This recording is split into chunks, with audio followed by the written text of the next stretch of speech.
हमारे साथ है बहुत ही खास मेहमान, फिल्म हाफ गर्लफ्रेंड की star cast Arjun Kapoor, Shraddha Kapoor. Welcome एडीटीवी India पर। शुक्रिया। ये वाली जो सिचुएशन है कि दोस्त से थोड़ा ज्यादा, गर्लफ्रेंड से थोड़ा कम, आपके साथ हुआ है कभी? जी, आई थिंक हम सबके साथ हुआ है।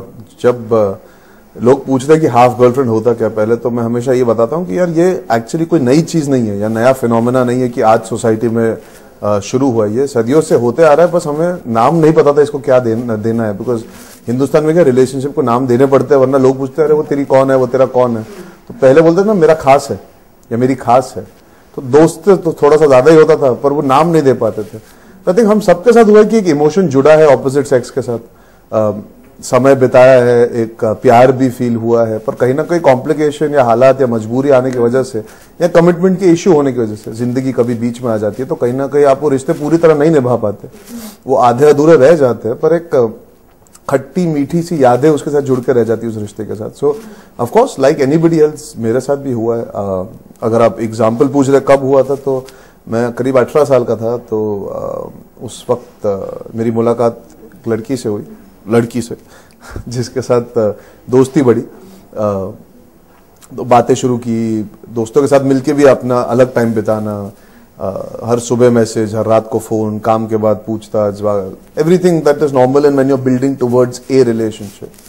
पर मैं थोड़ा सा अंडर कॉन्फिडेंट था कि क्या पता शायद वो पूरी तरह चाहती है या नहीं चाहती। तो मैंने कहा मैं 1 आध महीना दूंगा, दोस्ती थोड़ी अच्छी हो जाए। और उनका जन्मदिन आ रहा था, तो मैंने सोचा था चलिए वो अच्छा दिन होगा to ask her out to be my girlfriend. तो मैं पूरे उनके बर्थडे के दिन तैयार वैयार होकर पहुंचा उनकी पार्टी पे, और मैंने बोला आज तो बोल ही दूंगा। और वो आई सामने से, तो साथ में एक लड़का आ रहा था, तो मैंने कहा चलो भैया को लाइए साथ, बहुत अच्छी बात है, इनके सामने प्रपोज करेंगे तो मतलब आज तो फुल 6 मारने वाला हूं।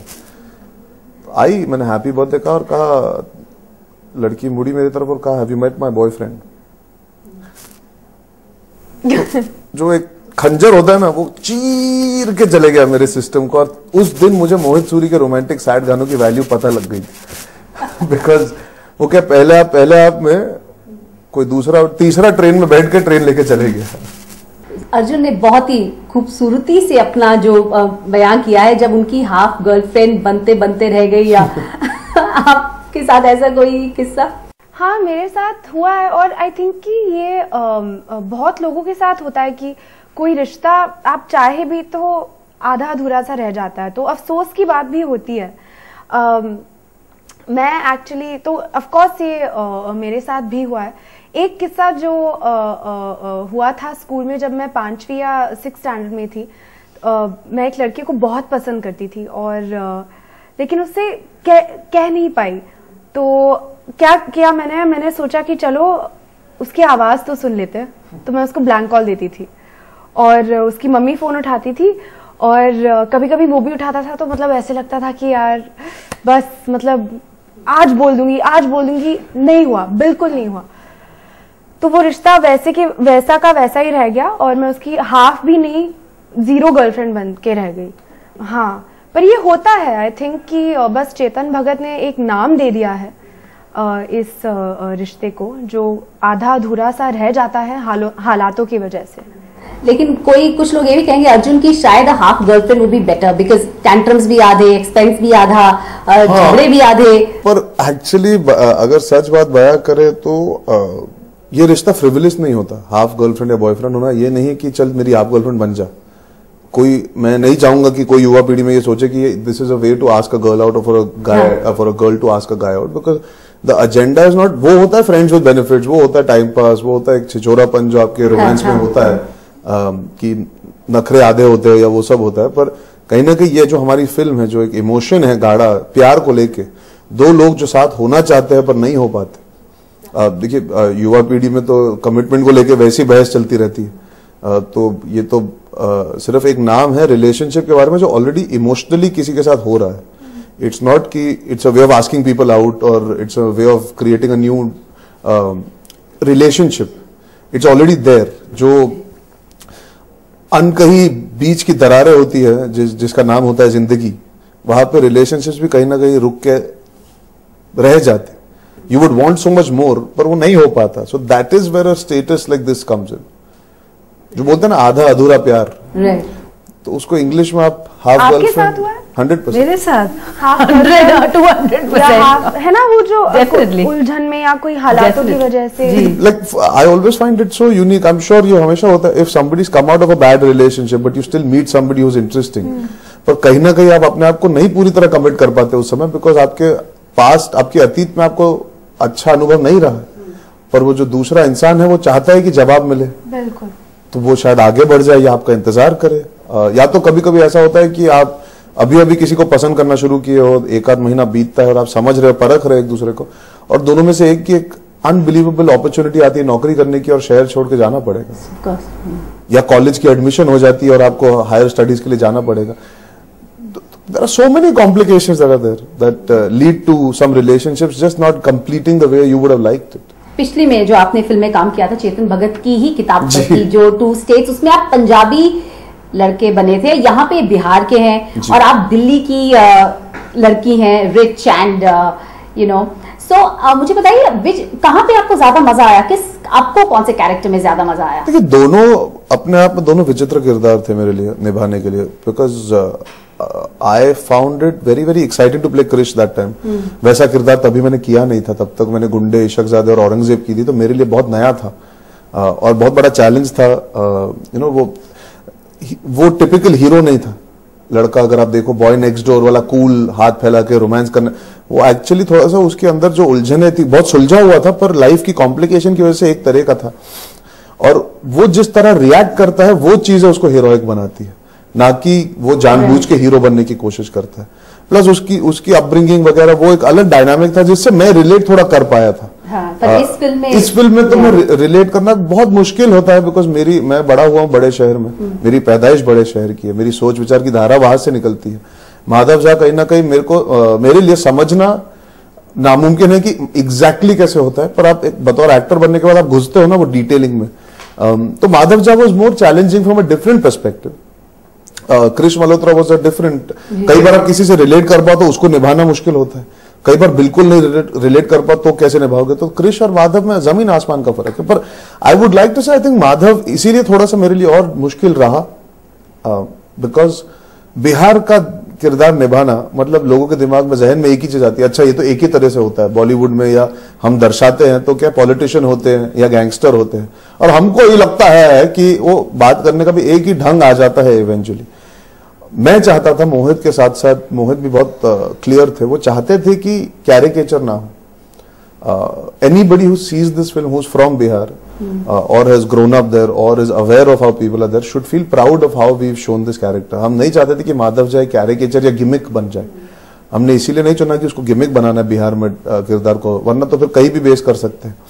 वो एक थॉट था उसके पीछे, तो उसकी गहराई में घुसना जरूरी था। तो बिहार भी बहुत बड़ा होता है, पटना है, पटना के आगे छोटे शहर पड़ते हैं, उसके आगे गांव पड़ते हैं, वहां पे बोलियां बदलती है, चाल ढाल, रहन सहन, सोच विचार सब कुछ अलग होता है। बोली एक ही स्टेट के अंदर बहुत सारी अलग अलग तरीके की बोली होती है, जहाँ पे लहजे बदलते हैं। जैसे गंगा मैया बीच में से जाती बिहार के, तो एक तरफ ठेठ ज्यादा बोली जाती है और एक तरफ हिंदी का ज्यादा इस्तेमाल किया जाता है।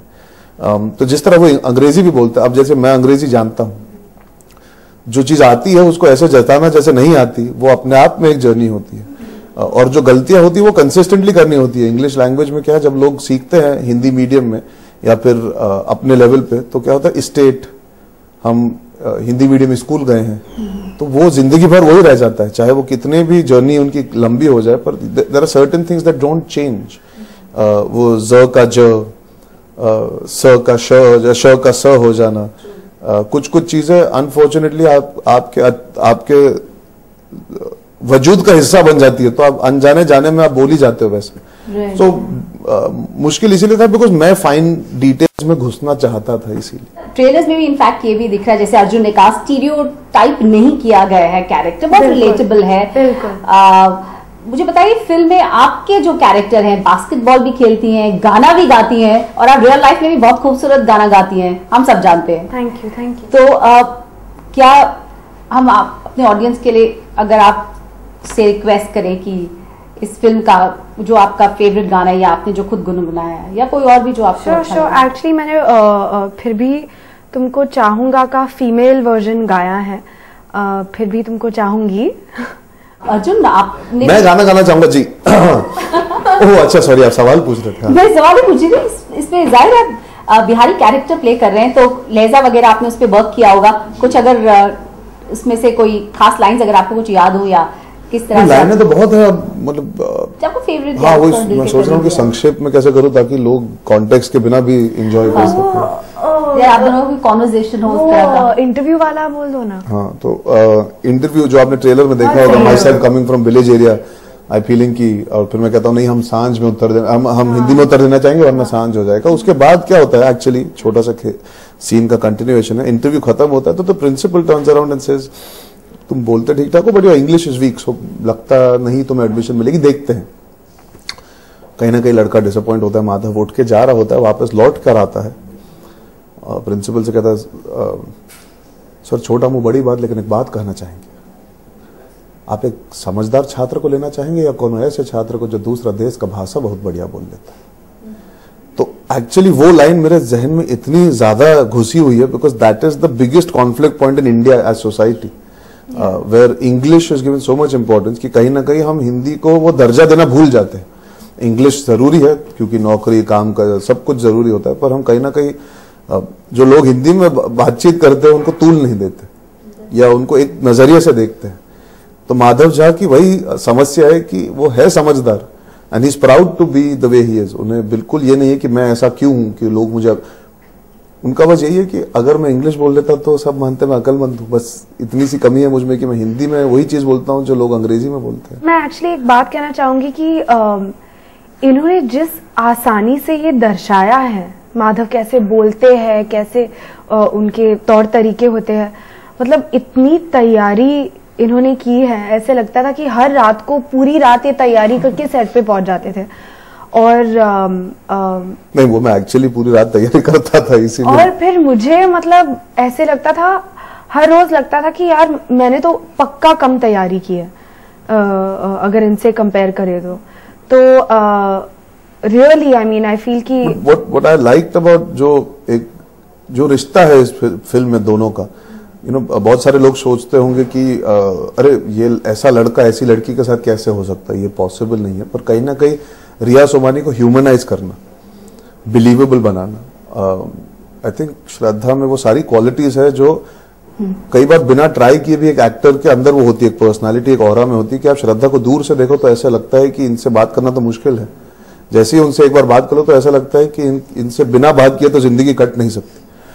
तो कहीं ना कहीं बिकॉज वो एक सिंप्लिसिटी है, एक सरल तरह की इंसान है, ब्यूटी के साथ साथ वो एक सिंप्लिसिटी का जो कॉम्बिनेशन है, आई थिंक उन्होंने हाफ गर्लफ्रेंड के अंदर अपना एक नया पहलू दिखाया है as an actor, because it's a very internal character. ये जैसे बाकी पिक्चरों में मोहित के साथ ही आशिकी या विलन ले लीजिए, वो एक्सटर्नली आपको पता है कि किरदार कैसा है, यहाँ पे जो कॉम्प्लेक्सिटीज इनके साथ होती है जिस वजह से वो कमिट नहीं कर पाती, जो उनकी जिंदगी रही है और जो जिंदगी होती है फिल्म के दौरान भी जो बीतती है, बहुत आसान है कि आप you can play it just the same way, but it's very difficult to internalise it and actually bring it out through the whole demeanour. तो I think she was perfectly cast, and एक होता है ना कि cast perfect हो जाए उसके बाद भी निभाना बहुत जरूरी होता है, to do a good job with it. So I think she is done a fantastic job with the role. बहुत आई थिंक बहुत स्वीट ही इज बीइंग, पर मुझे लगता है कि ये इनको भी नहीं पता, एंड अभी now of course now you will be like you are saying about me and all good things about me. नहीं करो, तारीफ करो मेरी, बट नो रियली तो करनी चाहिए। रियली जो एक मासूमियत होती है ना जो इनके चेहरे पे है, इनकी आंखों में है, आई थिंक कि इन्हें भी नहीं पता कि वो है, उनमें ये क्वालिटी है। But actor shouldn't know these things, it's good that people feel that actually. और माधव झा के लिए वो मासूमियत इतनी इम्पोर्टेंट थी, एंड मैंने फिल्म देखी है, ऑफ कोर्स रफ देखी है, पूरी तैयार नहीं देखी, पर जो भी देखा आई मीन लोग इन्हें इतना पसंद करने वाले हैं इस फिल्म में।